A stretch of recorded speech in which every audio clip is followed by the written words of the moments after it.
De retour sur TV Finance, on va parler aujourd'hui d'un actif à la loupe qui s'appelle Utilities. Mais avant, on va revenir sur la notion de qu'est-ce qu'un copy portfolio. Oui, alors effectivement, chez eToro, on a mis en place des copy portfolios. Alors qu'est-ce que c'est que ça? Ce sont des portefeuilles d'investissement qui traditionnellement reprennent une thématique ou un secteur, par exemple. Donc on a plus d'une quarantaine maintenant de copy portfolios. C'est un produit qu'on a lancé maintenant depuis plus de 4 ans. Et il y a des nouveautés, donc on en lance assez régulièrement. Et le dernier en date dont je vais vous parler, c'est le copy portfolio Utilities.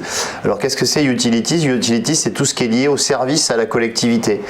Ça va être par exemple les services comme l'eau, l'électricité, l'évacuation des eaux usées, les déchets, etc. Alors investir dans des entreprises qui font des services à la collectivité, ça a 2 avantages. C'est d'une part, ce sont des entreprises qui sont peu volatiles et qui sont peu sensibles aux cycles économiques ou aux récessions, par exemple, parce que on a toujours besoin de ces services. On a toujours besoin d'électricité, toujours besoin d'eau potable. On a vu pendant la crise, c'est un des services, c'est un des secteurs où rien ne s'arrêtait. Exactement. Et du coup, aussi, il y a un deuxième avantage, c'est que le flux de revenus est assez stable en général. Et c'est délivré des dividendes. Les sociétés dans les utilities délivrent des dividendes. Alors, il y a aussi le fait que il y a la transition énergétique, l'énergie propre aussi. C'est aussi un thème qui est vraiment plébiscité par les investisseurs. Et donc, ces sociétés ont eu le vent en poupe en 2020 et aussi cette année.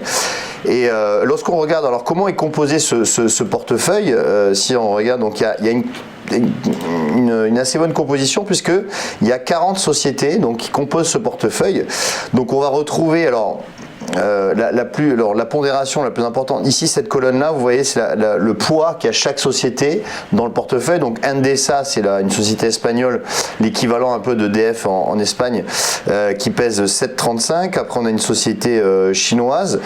En termes de, alors on a Iberdrola, Red Electrica, E.ON, bon voilà, on a énormément de sociétés. Alors on va retrouver également Total Energy. Alors c'est vrai que Total a fait un virage à 180 degrés et maintenant veut devenir un des 5 plus gros producteurs d'énergie propre dans les 10 prochaines années. Donc on a intégré Total Énergie, RWE.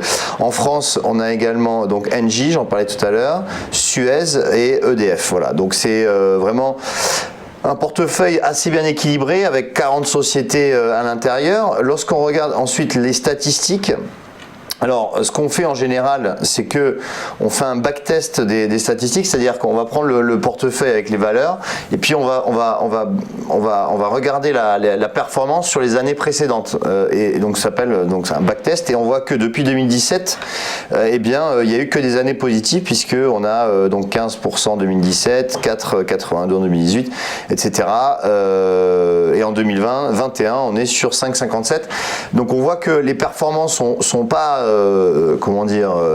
sont pas volatiles, elles sont pas mirobolantes non plus, c'est pas des 100%, mais c'est des performances qui sont régulières, sécuritaires, et c'est pour ça que d'ailleurs quand on regarde l'indicateur de risque, on voit qu'on est sur un indicateur de 3,